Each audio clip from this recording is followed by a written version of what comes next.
తిట్టుడు శాపనార్థాలు తప్ప.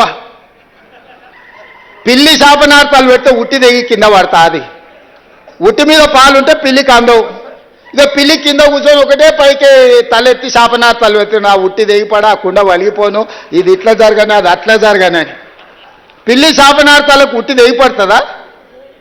లేకపోతే సిద్ధశెట్టి కింద కూర్చొని ఎవడన్నా మంత్రాలు చదివితే సితకాయలు రాలుతాయా? ఆయన కథ గట్లనే ఉంది. ఇట్లాంటి మంత్రాలతోటి ఇట్లాంటి శాపనార్థాలతోని తెలంగాణ ప్రజలు విఘ్నులు. చంద్రశేఖరరావు గారు, మీరు చేసిన మోసం, మీరు చేసిన దగ, మీరు చేసిన దోపిడి ఇంకా కళ్ళ ముందల కనిపిస్తూనే ఉంది.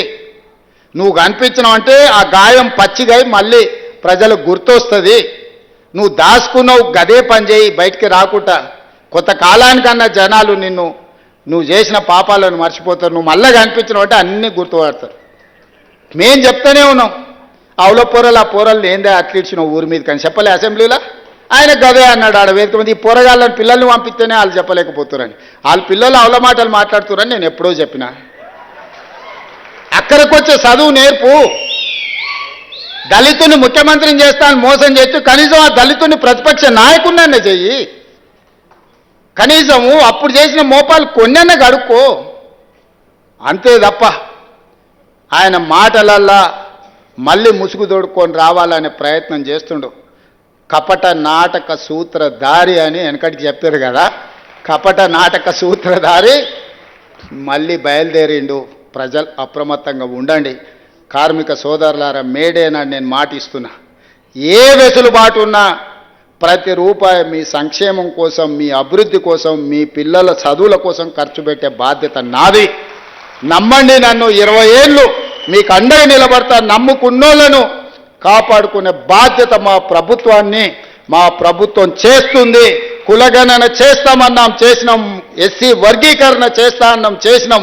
ఉద్యోగాలు ఇస్తా అన్నాం, ఇచ్చినాం. సన్న బియ్యం ఇచ్చినాం. ఇవాళ ఆడబిడ్డలకు బస్సు ఉచితంగా ఇచ్చినాం.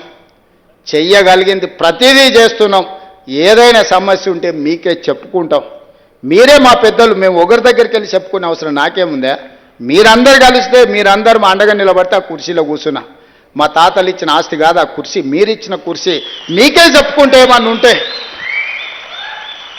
ఎవ్వరు ఏం అనుమానం పెట్టుకోకండి. ఏడికి వెళ్తాడుకొచ్చి కూర్చుంటా, మీ మధ్యలోనే కూర్చుంటా. నాకున్నది ఏంటంటే నా దగ్గర ఏం గుంజుకుంటారు? ఏముంది నా దగ్గర మీరు గుంజుకోనికే? ఏదైనా ఉంటే చెప్పుకుంటారు. చెయ్యాలనే చిత్తశుద్ధి నాకుంది. చేయగలిగింది ఉంటే అక్కడికక్కడనే చేసి వస్తా. అందుకే ఈ ప్రభుత్వం మీది మంచిగా నడుపుకుందాం.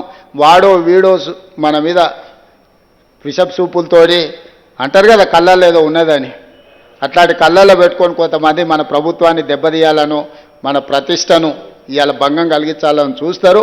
కేంద్ర ప్రభుత్వానికి కూడా తెలంగాణ మోడల్ తప్పలేదు.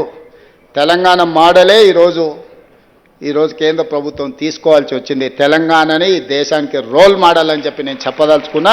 అందులో మీరే భాగస్వామి. రేపు వచ్చే మన గిగ్ వర్కర్స్ పాలసీ ఈ దేశానికే రోల్ మోడల్ అవుతుందని నేను చెప్పదలుచుకున్నా. కార్మిక చట్టాలను సవరించి కార్మికులకు రక్షణ కల్పించి కార్మికులను ఆదుకునే విధానాన్ని ఎప్పుడైతే తెలంగాణ రాష్ట్రం తెస్తుందో అది తెలంగాణకి మోడల్ అవుతుంది.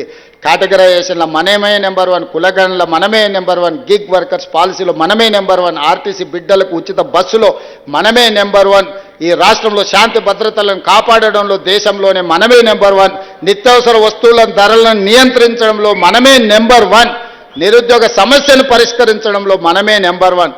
Telangana is number 1. Telangana is rising తెలంగాణని ఎవడు ఆపలేడు. ఎవడైనా ఆపాలనుకుంటే వాళ్ళ కాళ్ళు, వాళ్ళ కళ్ళు, వాళ్ళ చేతులు కాలిపోతాయని తెలియజేస్తూ